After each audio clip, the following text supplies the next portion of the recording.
मई 2025 India एक ऐसी घटना के साथ जागता है जो एक सवाल उठाती है, ना पूरा रेवोल्यूशन और ना ही एक मीम, कुछ बीच का जिसका कोई जवाब भी नहीं है। ये शुरू होता है जैसे आज के जमाने में बहुत सी बातें शुरू होती हैं, एक बात से जिसके कई मतलब निकाले गए और एक रिएक्शन जो ऑलरेडी एग्जिस्ट करता था। सिर्फ एक स्पार्क का इंतजार था। 15 मई 2025 chief justice of India Suryakant ने एक अपनी हियरिंग में बोला, वो एक लफ्ज यूज करते हैं, They are youngsters like cockroaches. और जो आगे हुआ बहुत ही अलग केस स्टडी है। इस बात में एक ही घटना को दो अलग तरीके से समझा जा सकता है। एक तरफ लाखों लोगों ने सुना कि इंडिया के चीफ जस्टिस ऑफ इंडिया ने यूथ को कॉकरोचेस बोल दिया, एक ऐसी जनरेशन जो पहले ही इतने कंपटीशन से, जॉब्स ना मिलने से इतना हार चुकी है, इतना थक चुकी है। और दूसरी तरफ जस्टिस कांत ने क्लैरिफाई किया कि वो सिर्फ और सिर्फ फेक डिग्रीज वालों को बोल रहे थे, बट ये टू लेट हो चुका था क्लैरिफाई करने, क्योंकि सोशल मीडिया पे आग बहुत ही ज्यादा तेजी से फैलती है। दोनों वर्जन्स के अपने अपने लोग हैं और दोनों ही अपनी बात को लेके बहुत ही कॉन्फिडेंट हैं। ये वीडियो ये डिसाइड नहीं करेगी कि कौन सही था या कौन गलत, ये वीडियो देखेगी कि उस एक लफ्ज ने क्या किया। और ऐसा माहौल बन गया जहां सुनने वाले लोग पहले से ही तैयार बैठे थे। पहले बात करते हैं इन सबके पीछे का एक आदमी, का नाम है अभिजीत दीपके।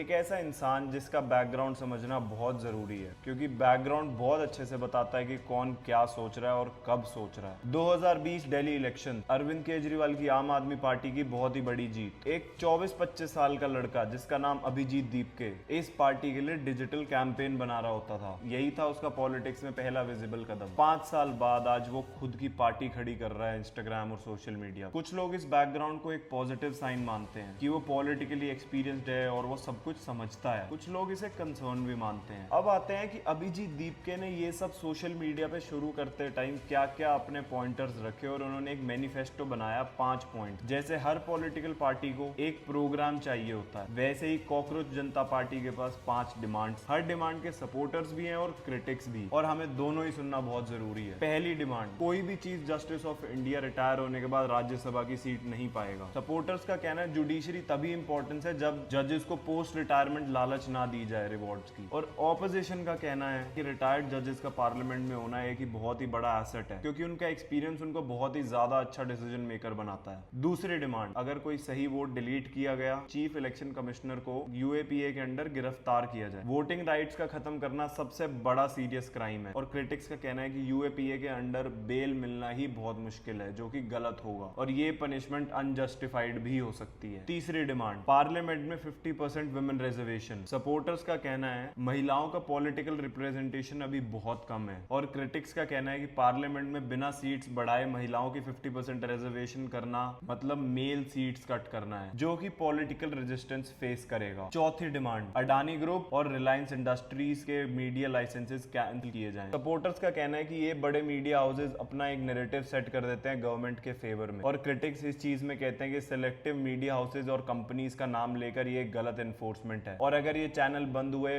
तो कौन आएगा? सोशल मीडिया पे तो इन्फ्लुएंसर्स भी अकाउंटेबल नहीं है, ऐसा क्रिटिक्स का कहना है। पांचवी डिमांड, पार्टी हॉपिंग करने वाले किसी भी एमएलए को 20 साल के लिए बैन किया जाए। क्रिटिक्स का मानना है कि 20 साल एक बहुत ही बड़ा टाइम स्पैन है, और अगर वो 20 साल में आइडियोलॉजिकली अगर उस चेंजेस आ जाएं उसमें, तो उसको नया स्विच लेना बहुत जरूरी है। तो ये बहुत ही अनफेयर चीज होगी। 5 डिमांड, 5 डिबेट, हर एक में एक जेन्युइन कंसर्न भी है और एक जेन्युइन लिमिटेशन भी। ये देख के जज करना कि कौन गलत है, उससे बेटर है ये देखना कि किसकी बातों में कितना वेटेज है। लेकिन यही काम एक नौजवान पॉलिटिकल पार्टी का करना होता है, डिबेट शुरू करना, और उन्हें खत्म करना गवर्नमेंट का काम है। चलिए नंबर से शुरू करते हैं, क्योंकि नंबर्स ही एक ऐसी चीज है जो न्यूट्रल होते हैं और किसी के फेवर में नहीं जाते। 2 दिनों में कॉकरोच जनता पार्टी के 20 मिलियन से ज्यादा फॉलोअर्स इंस्टाग्राम पे, और 7 से 8 लाख लोगों का मेंबर बनना। कॉन्टेक्स्ट के लिए दुनिया में बीजेपी को सबसे ज्यादा बड़ी पार्टी माना जाता है फिजिकल मेंबरशिप के लिए। इंटरनेट एंगेजमेंट के हिसाब से सीजेपी ने, कॉकरोच जनता पार्टी ने उनको फ्रैक्शन ऑफ टाइम में चैलेंज कर दिया, और जो कि बहुत ही बड़ी बात है। लेकिन यहाँ एक बहुत ही डिस्टिंक्शन साइड्स है दोनों की तरफ। सोशल मीडिया फॉलोइंग और इलेक्टोरल सपोर्ट दोनों बहुत ही डिफरेंट चीजें होती हैं। एक पेज फॉलो करना और एक पोलिंग बूथ पे जाना दोनों बहुत ही ज्यादा अलग चीजें होती हैं। ऑनलाइन सेंटिमेंट्स और ग्राउंड लेवल ऑर्गेनाइजेशन दोनों बहुत ही ज्यादा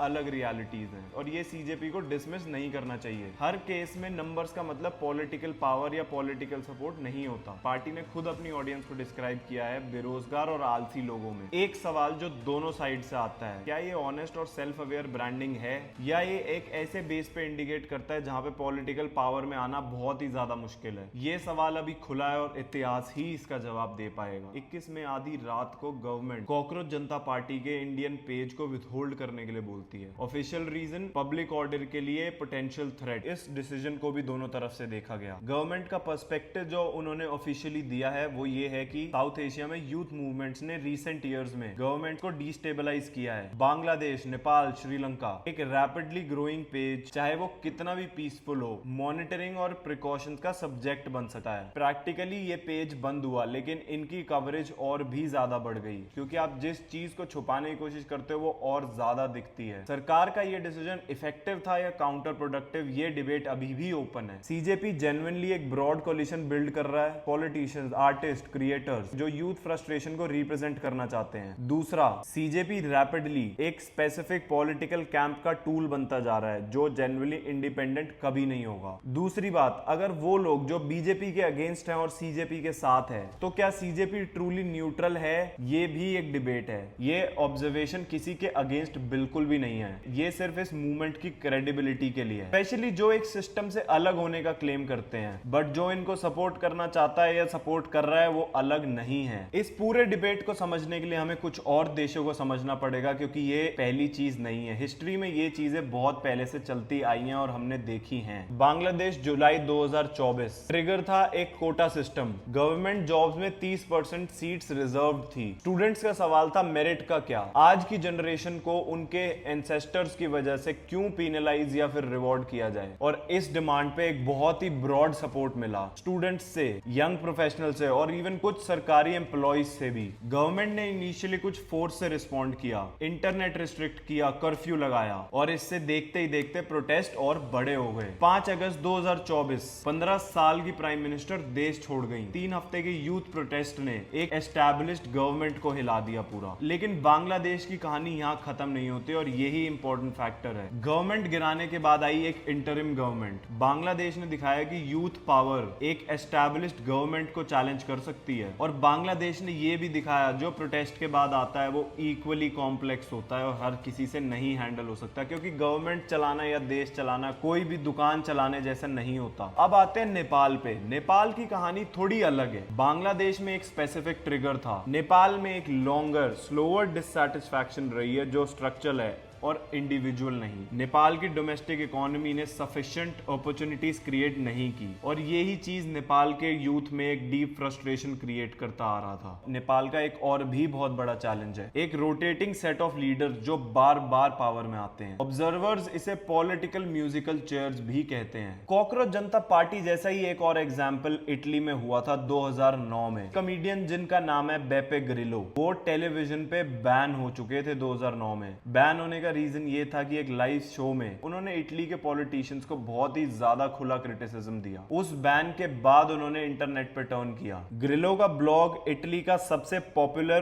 पॉलिटिकल प्लेटफॉर्म बन गया। उसने एक पार्टी मूवमेंट शुरू की, 5 स्टार मूवमेंट, जिसमें कोई फॉर्मल पार्टी स्ट्रक्चर नहीं था, कोई सेंट्रल फंड नहीं और कोई पार्टी ऑफिस भी नहीं। Core idea, established politicians corrupt हैं और ऑर्डिनरी सिटीजंस बेटर गवर्नेंस दे सकते हैं। 5 स्टार की एक ही क्वालिटी थी, उनके कैंडिडेट्स प्रोफेशनल पॉलिटिशियंस नहीं थे, वो सिटीजंस थे जो गवर्नमेंट में आना चाहते थे। उनका मैनिफेस्टो भी सीजेपी जैसा ऑनलाइन ही था। 2013 में पहले ही जनरल इलेक्शंस में 5 स्टार मूवमेंट इटली की सबसे बड़ी पार्टी बन गई और सबसे ज्यादा वोट्स लेने वाली पार्टी भी बन गई। एक internet native anti established movement ने अपने पहले ही इलेक्शन में सबसे ज्यादा बड़ा फोर्स बना लिया। लेकिन 5 स्टार के गवर्नेंस ने कुछ इंपॉर्टेंट चीजें रिवील की। जब वो एक्चुअली पावर में आए उनको कॉम्प्रोमाइज करने पड़े, कभी लेफ्ट के साथ और कभी राइट के साथ। उनके वोटर्स जो उन्हें प्योरिटी के लिए सपोर्ट करते थे वो डिसचैंटेड होने लगे और खुद 5 स्टार मूवमेंट के अंदर आइडियोलॉजिकल स्प्लिट्स होने लगे। ये 5 स्टार मूवमेंट का फेलियर नहीं था, ये एक कॉम्प्लेक्सिटी थी